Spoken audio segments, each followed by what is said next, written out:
reading today is from the book of 1 Samuel, chapter 24. We're going to read verses 1 through 7. A little background here. David has been out in the wilderness running away from Saul. Saul has tried to kill him twice, and David and his men are in the wilderness hiding from him when this encounter takes place.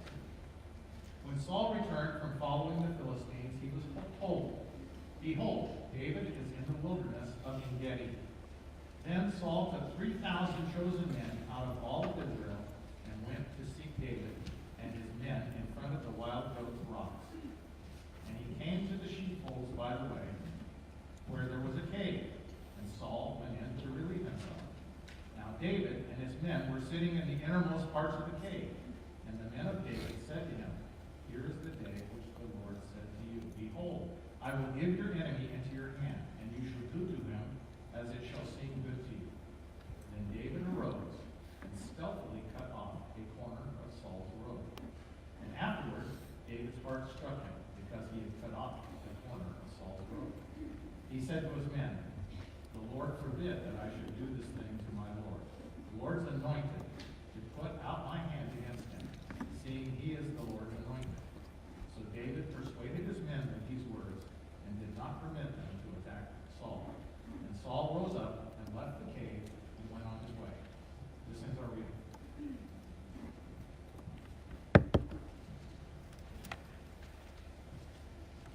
We pray. Lord, as we meditate on your word today, we pray that it would speak to our minds, that, Lord, that we learn something new, that we seek to apply your ways to our lives.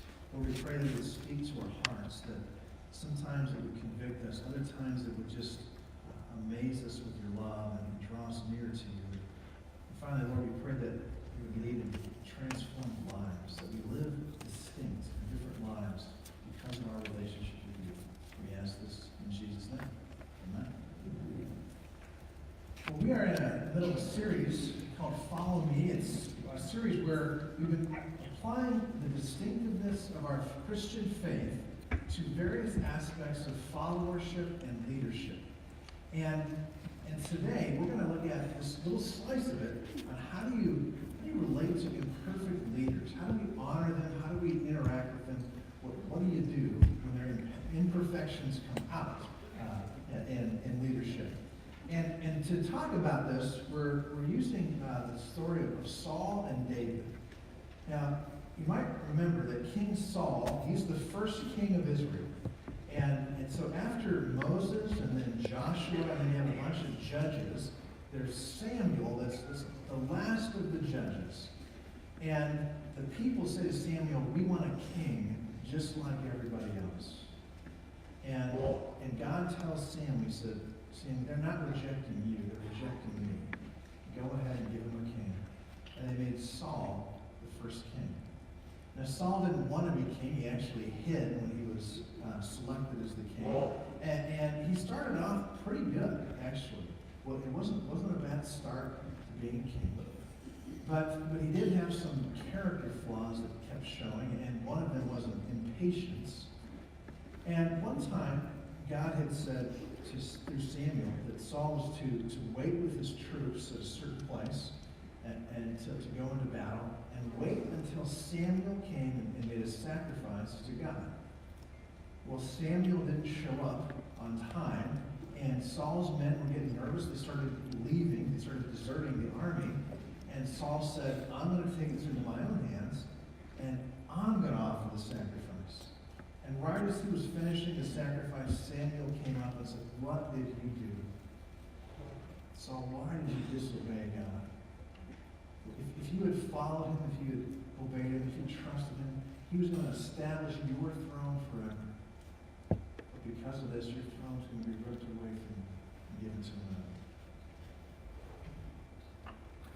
And it was not long after that David was anointed king as a young shepherd boy.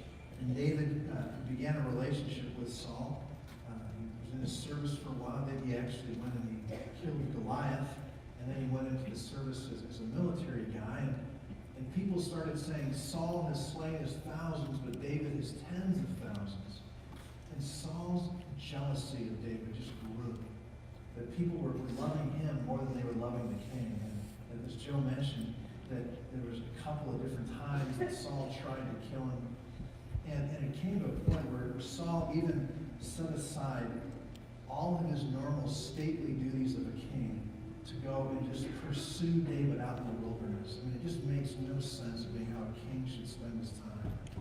But he got so infatuated with this idea of taking out David. And Saul, as he's doing this, he's actually knowingly working against God. God's already said, Saul, you're not going to be king. Your line is going to end with you. But Saul is working against God. And eventually Saul dies.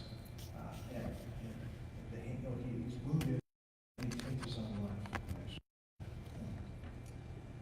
And we're going to look at some differences between Saul and David. David had quite a few character flaws himself, made some serious mistakes and sins. But there's a difference in how they respond to them that I think is fundamentally the difference between Saul and King David here. And so look at some of the things we know about leadership, first of all. Here, this is a big one, that we need to acknowledge the humanity of a leader. We know we live in a broken and a fallen world, and that means that there are human beings that are broken in all kinds of different ways, and that includes all of our leaders. And so we shouldn't be surprised that leaders act that way, right? Sometimes leaders act like sinful, broken people. There was a time in our not all that distant past that just we would hear about certain things of our leaders, but most of the dirty laundry would just be kind of kept under wraps. And you just hear little bits here and there. But today we live in a world where it's just all out there, isn't it? I mean, and people are just worried about who's going to dig up what, and it can show up all over the media, all over the news. And we've become all too aware of just how imperfect our leaders are, haven't we? Right? It's just constantly in front of us. There's something else, some other scandal, whether it's political or in the church world or in the business world. It's just one thing after another. And it reminds me of why God would put this verse in the Bible here in Proverbs 11. Would you read this with me? When the righteous prosper, the city rejoices. When the wicked perish, there are shouts of joy. Through the blessing of the upright, a city is exalted, but by the mouth of the wicked, it is destroyed. The word righteous is used a couple of different ways of people in the Bible, and it usually has the idea of a good person, not a perfect person. It's not talking about a status before God. This is talking more about a good person. I heard a sociologist one time describe this as a righteous person is someone who would disadvantage themselves for the sake of the community, for the sake of others. And the opposite's true. An unrighteous person is someone who would disadvantage others for their own gain. Right? That's what they would do. And so what this proverb is saying is when there's righteous people, when there's good people that are selfless and they prosper, it has a way of overflowing as a blessing, not just to them, but a blessing to the people around them, the other people in the city. And I think when we think about leaders, when there are just good, selfless leaders, people who are seeking to do what's good and right for the sake of others, there's just a blessing that's oftentimes intangible. You don't even know exactly how it's going to work, but men and women of character, when they're in those positions of leadership, good things just come of that. But the opposite is true as well. That when there's a lack of character, when there's an unrighteousness in those that are in those positions of leadership and power, there's kind of a trickle-down effect of that as well.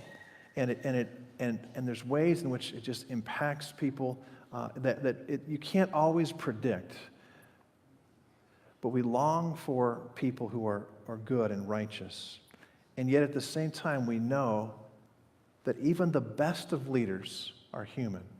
And when we say that, there's really three things that we're kind of thinking about with this. First of all, there's sin. Right? Just like every one of us is a sinful human being, that also applies to our leaders. And there's going to be sin in their life. Even the best of leaders have sin. And we should just expect that. That also there's weakness. That there's strengths and there's some great things. And oftentimes it's why we're attracted to certain leaders and why they get in the positions that they are. But there's always going to be some weaknesses. Always going to be that. And then there's poor judgment and mistakes, right? Every leader has times where they make mistakes or they show poor judgment on something.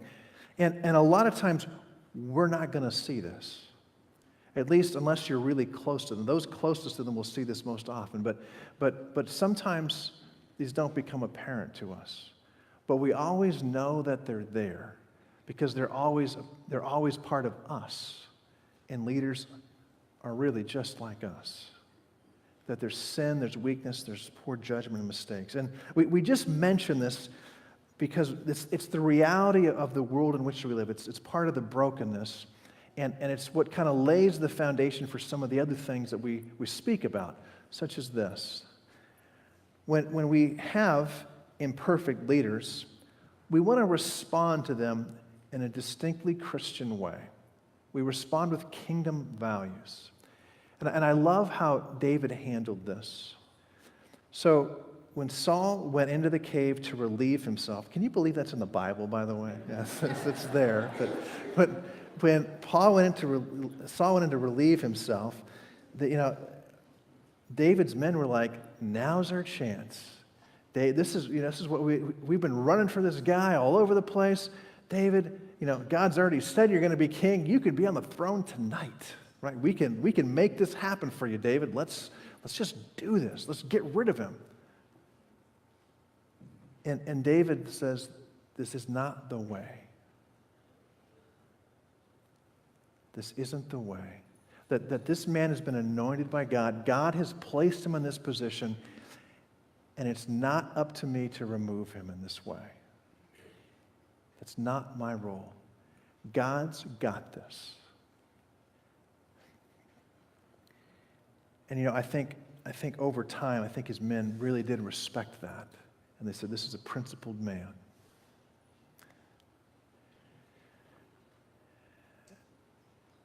We live by a different set of values. And we live in a culture that doesn't always appreciate it or recognize it. We live in a world that much of the time says the ends justify the means. That's what David's men were saying to him. David, it doesn't matter. It's one little murder. Just get rid of him. But in God's kingdom, we follow his values, we follow his ways, and God never says that the ends justify the means. There's certain ways and things that we live by, and certain ways that we try to act even when there's imperfect leaders. And here's just a couple of them. One is that when a leader has made a mistake or has sinned or their weakness is showing up in a significant way, whenever it's possible, we want to speak to the leader privately, explaining our views, explaining what we see. This goes back to those principles in Matthew 18. How do we deal with a brother who sins against us? But if sometimes a leader might not even know, they might not even be aware of it, what's going on. Or sometimes even just you're bringing it up saying, oh, somebody noticed. But this is what we do. We don't go immediately out to the public, or we don't try to embarrass them. We try to, as much as possible, preserve the dignity and go to them and say, here's what I'm seeing. Here's what I've noticed. But when we do that, we have to understand that we may not have all the information. We have to have a certain type of humility with this, because oftentimes, for good reason, we don't get all the information. That sometimes leaders protect other people's privacy. There's just a lot of times there's just reasons why we don't get all the information. And we just have to, in the back of our minds, know that, to have a certain humility that says, I might not have the whole story here. So when I approach this, I have to do it from what I'm seeing, from the perspective that I have. Here's what I've noticed. We also remember that the way that someone treats you, including a leader, does not define your response to them. Some of you have been hurt significantly by leaders in your life. They may have, humiliated you. They may have, promoted someone over you because of maybe even your values. They may have lied about you and hurt you in other ways. And the most natural thing in the world when that happens is to say, I want to get even. And you probably would have other coworkers that would say, hey, we don't blame you, go ahead, we'll help, or something. They might, but friends, that's not the way of a follower of Jesus. It doesn't mean that we're passive and we allow people to do those things to us, or it doesn't mean that we don't seek recourse and the means of justice and setting things right. Absolutely, we pursue those things. But we don't play their game. We don't lie back about them. We don't plot how to hurt them or their career or whatever it is. That's just not who we are as sons and daughters of the King. We don't play that game. So we seek to honor them to whatever extent that we can, but we live and we pursue these kingdom values that are from another world, is that. However, there may come a time to stop following a leader. These young men, Shadrach, Meshach, and Abednego, they were part of a crew that was taken along with Daniel as young noblemen from Jerusalem when it was captured by the Babylonians. And the Babylonians wanted to make them, those young Hebrew boys, they wanted to make them into Babylonians that they just send back to rule Jerusalem on their behalf. But the Babylonians got a little bit frustrated with these guys because they wouldn't go along with everything. These young men, they were very respectful to the king and the place that they were. But whenever it came to compromising their faith, they said no. And there was this time where Shadrach, Meshach, and Abednego, they were in positions of leadership. The king had passed a decree that said, whenever you hear this trumpet, everybody's supposed to stop, bow down, and worship this idol. And if you don't, you're going to the fiery furnace, right? Your goose is cooked. And these guys said, hey, we respect you, king. They're respectful in this whole process. But for us to bow down to this idol is tantamount to us denying our faith. The thing that's most important to us isn't real. And we're not going to do that. You see, King, there's something we love more than our lives. It's our God. And we understand the consequences of this. Maybe God will deliver us, maybe he won't, but either way, we just can't do this. And God happened to deliver them in that instance. But that doesn't always happen. And there are many times in history where brave men and women have stood up and challenged someone who was wrong. Someone who has asked them to do something that was immoral or somehow went against their faith in significant ways. And it wasn't always appreciated. And many times they paid dearly for those choices. When we think about not following a leader because they're wrong, this is not the starting point. For many in our culture, it is. That there's we look for whatever reason it is to just not follow someone. But for us, this comes after all the other stuff. After we've tried all those other things. We don't start here. We look for ways to help them out. And what that might be is asking clarifying questions. Because usually when someone asks you to do something wrong or immoral, many times they're going to use euphemisms or sugarcoat it a little bit, right? You'd say, well, ma'am, are you asking me to report different numbers than what actually came in? And oftentimes putting it that way might be the end of it. Or another step beyond that is, would you be willing to put that in writing?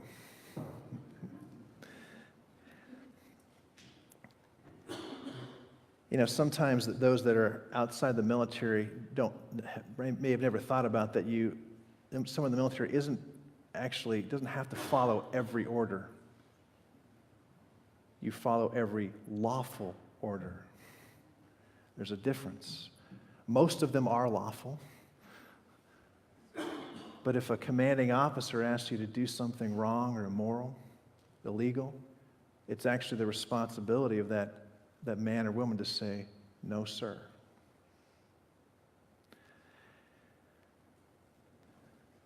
The problem with this is that there will be a cost. Whether you keep silent or whether you do something, there is going to be a cost. If you speak up, there'll probably be some kind of relational cost to this, won't there? It's very likely that someone's not going to appreciate what you're doing. The cost could be significant even in your career, your place where you work. There could be cost to this. Not everybody appreciates it. And so sometimes because of that, we say, well, the cost is too high, so maybe I won't say anything. But oftentimes that's because we don't consider the other cost. You see, there's always a cost to your conscience and to your spiritual life the other way. When you knowingly go along with something you know is wrong and illegal, hurts people, there's a little part in you that begins to die. And it's something that is rarely accounted for. Most people won't ever tell you about this, won't ever talk about it. But when you choose to do the wrong thing and you're part of something and maybe it's happening over and over and over again or keeps going after that, and you become aware of that, it begins to eat away at you, at your soul in a way. And your relationship with God will begin to suffer. And it's possible that you really begin to not like yourself as part of that. But you see, that's the part of the cost that almost nobody will tell you about. It's the part of the cost we rarely think about. There's always a cost to this. We also need to recognize, though, that there are times when people should no longer lead. And it's true in the political world, in the business world, in the church world. I can probably speak best to the church world. There are times where if someone does something immoral, that they need to be removed. Sometimes it's of a sexual nature. We've had something, a couple years ago in Seattle where the pastor of a large mega church was removed because of how he was treating the staff. That there are just certain times where people shouldn't lead. And just recently we had a cardinal in the news that was defrocked for sexual allegations. This stuff, we see it all the time in the church. And it happens in the business world too, where a board of directors might remove a CEO or somebody has to get fired because of this. And I'm sure you've seen it in your industry as well. That there are just times where this has to happen. And sometimes we do it because for the sake of the leader. And that's always a consideration. But most of the time it's for the sake of the organization. That to have these people continue on would just not be good. Not just how it looks publicly to everybody else, but it would just not be good for the organization either, to have someone leading at this point.